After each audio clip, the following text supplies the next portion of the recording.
Hey everyone, welcome back. Today we're going to do a deep dive into a book that, well, it really tackles men's rights issues head on. Yeah, it doesn't pull any punches. Not at all. It takes a hard look at, all those societal structures that impact men's lives. Everything from like historical trends to, how the family court system actually works. Yeah, the stuff that really affects guys day to day. Exactly. Yeah. And, you all shared this book with us because you're really interested in understanding how these systems work, right? Especially, I think, for guys who are trying to, navigate marriage and relationships these days. Yeah, it's a tough landscape out there. It is. And this book, I think, it's so interesting because it doesn't try to sugarcoat anything. No, it's very upfront. Right off the bat, it just comes out and says, men are facing some serious systemic disadvantage in all these different areas of life, almost like, the game is rigged against them. Yeah, it makes you think. It's a strong statement, but then the book goes on to back it up with some pretty compelling examples. Oh, absolutely. Like one of the things it dives into is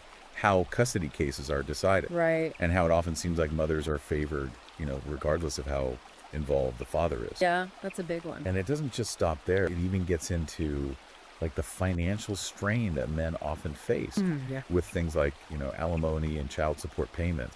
The book argues that these payments can really leave men struggling, even when sometimes their ex-partners are actually in a better financial position. Yeah, So yeah, it definitely challenges some assumptions. fascinating how the book connects this to like this whole larger historical context. It claims that radical feminist ideology has really influenced these laws, Right. shaping them in a way that puts men at a disadvantage. Yeah, that's a pretty controversial claim. It is. And it goes even further. It even critiques the way domestic violence laws are applied, arguing that they often lean towards women's accounts and potentially overlook male victims. Yeah, that's a tough one to talk about. It is, but it's so important to have these conversations. Absolutely. So, we're already getting into some deep stuff here. Yeah, this book doesn't shy away from anything. What I find really interesting is how it ties this legal aspect to like a broader cultural trend. It argues that there's this societal bias against men who claim to be victims of violence. Right. And it's often rooted in these stereotypes about masculinity. Like men are supposed to be tough and stoic. Exact. And that can make it really difficult for them to come forward and say, hey, I'm actually the one being hurt here. Absolutely. Okay, so this is where it gets really interesting for me. Okay, I'm all ears. The book dives into the education system, and it makes this pretty bold claim that policies influenced by feminism are actually putting boys at a disadvantage. It's a big one. What really stood out to you in this section? One of the things that really hit me was how it analyzes the rise in ADHD diagnoses and expulsions among boys. It suggests that the way schools are structured now, with all the emphasis on being quiet and sitting still, Right. it might actually be unintentionally pathologizing typical male behavior. Yeah, like, are we punishing boys for just being boys? Exactly. And the book also argues that schools often suppress things like traditionally male interests Right. and their strengths, which can lead to boys feeling, disengaged and struggling academically. Totally. If you don't feel like what you're good at is valued, it's hard to stay motivated. And then there's this whole toxic masculinity discussion. Oh, yeah. The book really throws a curveball here. For sure. It argues that this whole concept is often used as a way to, control men, Yeah. not actually empower them. That's a really thought-provoking take. What are your thoughts on that? I think the book highlights this double bind that a lot of men face these days. They're criticized if they don't embody those traditional masculine traits, Right. but then they're also condemned if they do display them. It's like they're damned if they do, damned if they don't. Exactly. And the book argues that this leaves men feeling trapped, unsure of how to, navigate the current social climate. Yeah, it's a confusing time for a lot of guys. It is. And the book argues that this feeling extends to, the financial realm as well. Oh, yeah. It dives into how men might be systematically disadvantaged Yeah. by the tax and welfare systems, Okay. citing statistics that claim that men contribute a disproportionate amount in taxes compared to the benefits they actually receive. Wow. And it brings up this whole thing called the marriage penalty. Marriage penalty. That's this idea that men are financially penalized for being the primary earners in their families. Interesting. Which again ties back to the book's main argument that the system as it stands now is biased against men in all sorts of ways. That's a pretty powerful statement. It is, and we're just getting started. Okay, what else is coming up? Well, now the book is going to dive into one of its most powerful sections. It analyzes what it calls emotional terrorism. Emotional terrorism. Yeah, and it suggests that this is a tactic that's actually being used to manipulate and control men. Okay, now I'm really curious. The book uses some, like, really stark examples. Men facing false accusations, losing custody of their children, even experiencing social and professional ruin. Wow. Based on unverified claims. It's pretty intense. It sounds like it. And what's really interesting is how it connects this to, like, a broader strategy of eroding male power and influence, you know? Okay. It talks about the decline of those traditional male support networks. Like what kind of network? Things like, you know, men's groups or social clubs. Right. How feminist ideology might have actually contributed to this. Like men are losing those spaces where they could connect with each other. Exactly. And it even goes as far as talking about the impact of feminism on, like, traditionally male-dominated spaces like the military. Wow, so it's pretty wide-reaching. It is. It's making this bold claim that there's a deliberate effort to, you know, weaken male bonds and erode those traditional masculine values. This book definitely doesn't hold back. It doesn't. Yeah. But it's not just about pointing out problems. It also offers solutions. That's good. Strategies for men to, like, navigate these challenges and reclaim their power. I'm interested to hear about those. What are some of the key takeaways you got from that part of the book? Well, one thing that really stuck with me was the emphasis on, like, emotional resilience. The book argues that men need to develop the strength to, you know, withstand these societal pressures and not let them dictate their self-worth. That's so important. It is. And it also talks about setting healthy boundaries in relationships. Especially with women. Yeah, and it encourages men to, like, really understand female psychology. Not to manipulate or control, No, not at all. but to create healthier, more fulfilling relationships. Exactly. It's about understanding, not control. Ultimately, it seems like this book is advocating for men to, you know, take back control in their personal lives or relationships, and even in, like, the larger societal context. Yeah, it's about stepping up and taking charge. Exactly. So what do you think, what stood out to you the most from this first section of the book? I think for me, it's how the book connects those individual experiences to, like, this larger societal framework. It helps you see how these seemingly isolated incidents might actually reflect, like, broader trends and power dynamics. It's like seeing the world through a new lens. Exactly. I totally agree. It's eye-opening to consider how all these different issues might be connected in ways we haven't thought about before. Absolutely. It's a real paradigm shift. It is, and that's exactly what we're aiming for here on the deep dive, you know. To get people thinking differently. Help you understand the world around you in a deeper, more nuanced way. Yeah, to question the narrative. But before we move on to the next section, there's another fascinating layer to this book that I think you'll find really, really interesting. Okay, what's that? It delves into evolutionary Oh, wow. and how it might explain some of the, you know, the differences between men and women. That's a big topic. It is. Are you ready to explore that side of things? Absolutely. Let's dive in. Welcome back now. Getting into the evolutionary psychology aspect, one of the things this book really emphasizes is that men and women, though equal in value and deserving of respect, have distinct biological and psychological differences, Yeah. shaped by, like, millions of years of evolution. You know, that section really got me thinking. The book argues that these differences aren't just social concepts. You know, they're, like, deeply rooted in our biology, and they've played a crucial role in the survival of our species. Yeah. Like, we're wired differently, and those differences have, like, real-world consequences for how we interact with each other Right. and navigate society. For sure. It's pretty fascinating. Yeah, and it's not about saying one is better than the other or anything like that. All right. But understanding these innate drives can help us make sense of some of the patterns we see Yeah. in relationships and in society as a whole. Totally. It's like the book is saying, hey, let's take off the rose-colored glasses for a minute Yeah. and look at relationships from a more realistic perspective, Yeah. acknowledging the biological and psychological underpinnings. Exactly. And this leads into one of the more controversial topics the book explores. Okay. Have you ever heard of the term hypergamy? I had, but the book really broke it down in a way that made it click for me.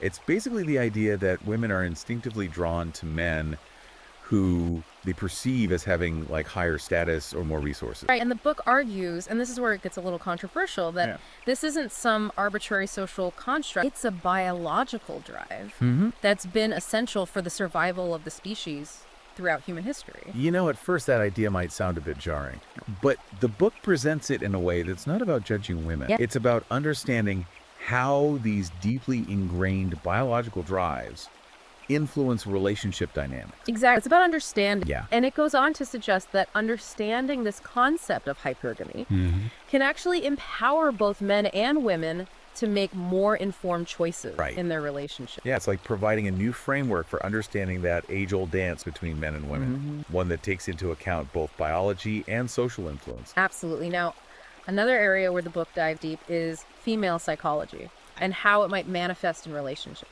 This section was really eye-opening. The book goes into the emotional and psychological differences between men and women, again, using that evolutionary psychology lens, to explain why women might be more emotionally expressive and sensitive to emotional cues. Right. It even touches on the role of hormones, Yeah. like estrogen and oxytocin, and how they can influence women's moods, behaviors, and relationship patterns. It's like the book is saying, look, men and women aren't from different planets, Right. but we do operate on slightly different wavelengths emotionally. And recognizing these differences can help us build stronger, more harmonious relationships. Absolutely. And the book offers some practical advice for men on how to navigate those emotional differences. It's not about trying to change women or anything like that or put them in a box. It's about developing empathy and understanding. And ultimately, it's about recognizing that emotional intelligence isn't just about being in touch with your own feelings. Yeah. It's about understanding the other person's emotional landscape as well. Which is a skill that can benefit everyone regardless of gender. Okay, so we've talked about some of the challenges and complexities of relationships. But the book also takes a broader look at how societal structures impact men's lives. And it's not afraid to get into some pretty controversial territory. That's right. The book really takes aim at what it calls radical feminist ideology, arguing that it has perhaps unintentionally contributed to policies and systems that often disadvantage men. Yeah, and it doesn't hold back when it comes to the role of the state. It paints a pretty critical picture, Yeah. arguing that government institutions and policies can sometimes work against men's interests. One area it really focuses on is the welfare system. It suggests that while these programs are intended to help families in need, they can sometimes create unintended consequences Right. that might actually harm men and undermine the traditional family structure. For example, the book points out how unmarried mothers often receive greater benefits than married ones. Yeah. And it suggests that this dynamic might disincentivize marriage and discourage father involvement. Which was probably not the intention of these programs initially. Right. It's a thought-provoking argument. The book also highlights the financial burden that men often shoulder through taxes, suggesting that they might disproportionately contribute to funding these programs while receiving fewer direct benefits. It even goes as far as comparing this situation to paying for your own funeral. Wow, that's a pretty stark image. It is. But it's important to note that the book does back up its claims with statistics and real-life examples. And one of the most interesting points the book makes is how it connects the welfare system to the perceived decline of fatherhood. It suggests that by inadvertently incentivizing single motherhood, the state may be pushing fathers out of the family unit. And according to the book, this could have ripple effects on children, potentially leading to a range of issues. Now, it's important to remember that the book isn't just about pointing fingers or placing blame. Right. It's about understanding these complex systems and advocating for solutions. What were some of the solutions it proposed regarding the welfare system? But the book suggests reforming the welfare system to remove those unintended disincentives and create a more equitable playing field for fathers. It also advocates for shared parenting laws and policies that explicitly recognize the importance of fathers in children's lives. So it's about shifting the focus from individual rights to the well-being of the family as a whole. Exactly. Now, the book's critique of state influence extends to the legal system as well, particularly family courts. It argues that these courts are often inherently biased against men, especially when it comes to custody battles and the division of assets in divorce. The book points to statistics indicating that mothers are awarded primary custody in the vast majority of cases, even when fathers are demonstrably involved and capable parents. And it criticizes alimony and child support laws, suggesting they can place an unfair financial burden on men, even in situations where their ex-partners have higher earning potential or have chosen to work less. It also delves into the issue of false accusations, arguing that this is a growing problem, particularly in the context of domestic violence and sexual harassment claims. The book presents some chilling examples of men whose lives were upended by false allegations, highlighting the lack of due process and the devastating consequences for those who are wrongly accused. It's a stark reminder that the pursuit of justice can sometimes be flawed, and that the legal system, despite its best intentions, isn't always perfect.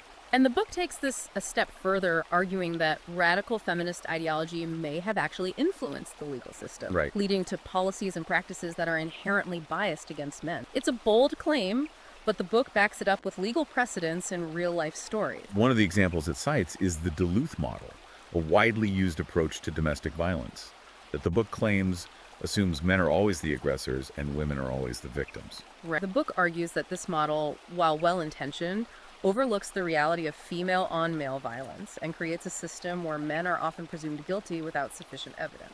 It's a very controversial topic, and the book definitely sparks debate with this point. And this theme of potential systemic bias, according to the book, extends to the workplace as well. You're right. The book suggests that certain feminist-driven policies like gender quotas and affirmative action, while aiming to create more equality, might unintentionally lead to reverse discrimination. Oh, wow. Where men are unjustly disadvantaged even when they're more qualified for certain positions. That's a tough one. The book offers examples of men being passed over for promotions or denied opportunities simply because of their gender. It argues that these well-intended policies might be creating a system where men are penalized. What I found particularly compelling is how the book connects this potential systemic bias to the psychological well-being of men. Right. The book argues that the constant barrage of negative messages about masculinity, combined with the systemic disadvantages men might face, can lead to feelings of alienation, frustration, and despair. It even links this to the rise in male suicide rates, suggesting that it's a symptom of a deeper crisis of masculinity in the modern world. It's a sobering thought that the structures of society not only impact our outward lives, but also shape our inner world. Absolutely.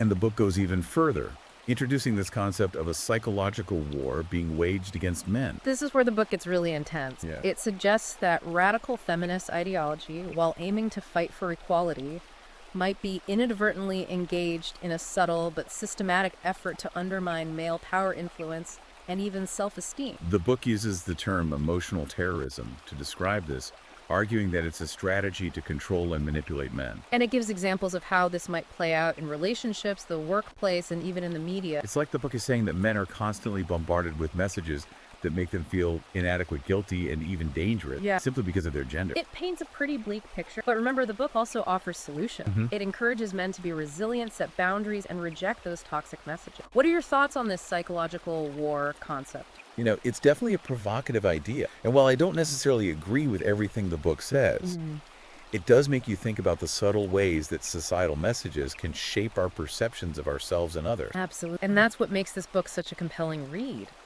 It challenges conventional wisdom and encourages us to look at the world through a new lens. We've covered a lot of ground in this section. We have. From evolutionary psychology to the role of the state and the potential impact of radical feminist ideology. Right. But there's still so much more to unpack. I know, right? Are you ready to dive into the next chapter? Absolutely. Let's see what other insights this book has to offer. Welcome back to the final part of our deep dive. Yeah. So we've talked about, relationships, those societal structures, even like this potential psychological war against men. Yeah, lots to unpack. Now let's get, I guess, even more specific and see how the book argues that, radical feminist ideology has actually impacted these particular areas of men's lives, like education, sports, even healthcare. Yeah, it's interesting how it zooms in on those areas. It starts with education, and it doesn't paint a very pretty picture. No. It claims that policies that were influenced by these feminist ideals,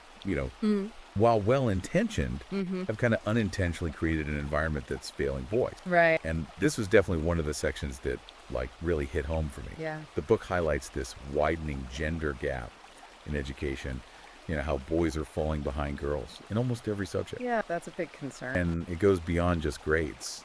Right. Book points to those alarming statistics, the higher rates of ADHD diagnoses among boys, the increased likelihood of expulsion from school. Yeah. And then that really concerning rise in suicide rates among young men. It's heartbreaking. It's really tough to think about. And the book argues that these trends aren't just random. Yeah. They're symptoms of a system that might be struggling to accommodate the unique ways that boys actually learn and develop. It's in trying to be, more inclusive, we might be inadvertently punishing boys for simply being boys. Exactly. And I think the book makes a really interesting point about how this push to eliminate toxic masculinity could actually be creating a double bind for boys. It's they're told to be, less masculine, less aggressive. Right. But then they're also criticized when they don't display those more traditional masculine traits like assertiveness or leadership. That's a no-win situation. Exactly. And The book argues that, like, this double bind can be incredibly confusing and damaging for boys, For sure. impacting, their self-esteem, their academic performance, their overall well-being. Right, it affects them on so many levels. Okay, so now another area the book tackles is sports. Okay. And it argues that radical feminism has even infiltrated the world of sports, Wow. leading to, like, fewer opportunities and less support for male athletes. That's a bold claim. It is a bold claim, but the book does offer some, like, interesting points to consider. Okay, like what? But, for example, it talks about the increasing focus on women's sports, Right. and the push for, like, gender-neutral sports categories. Mm-hmm. It even touches on, the growing criticism of those, like, traditionally male-dominated sports, Yeah. like football and boxing, which are often portrayed as, violent or promoting toxic masculinity. I see where they're going with that. The book's point seems to be that this shift isn't just about, promoting equality. It argues that there might be this, like, underlying effort to actually devalue male athletic achievement and diminish the importance of sports for, like, boys' development. Interesting. The book also criticizes, the way the media often portrays male athletes, focusing on, like, scandals, aggression, reinforcing those toxic masculinity stereotypes. Right, whereas female athletes are often celebrated as this, like, positive role model. It's almost like the book is suggesting that there's this cultural narrative emerging that positions, like, male athletes as problematic, Interesting. while female athletes are, like, championed, Yeah. even when their achievements are, That's a comfort. different lens, for sure. And the book argues that this kind of narrative can have a real impact on boys, affecting their self-esteem, their aspirations, even their willingness to participate in sports. Yeah, it makes you think about the messages we're sending. Okay, so we've talked about education, sports, but the book doesn't stop there. What else? It also dives into, men's health, Oh, wow. arguing that it's often overlooked and underfunded, both by the medical establishment and by, society as a whole. That's a big one. That's another area where the book raises some, like, really important questions. Like what? Well, it points to, the lower life expectancy for men, the higher rates of suicide, the lack of attention given to men's specific health issues like, prostate cancer. Right. It's like those issues are often swept under the rug. It's a stark reminder that, like, being male comes with its own set of health challenges. Challenges that the book suggests are often ignored or, downplayed.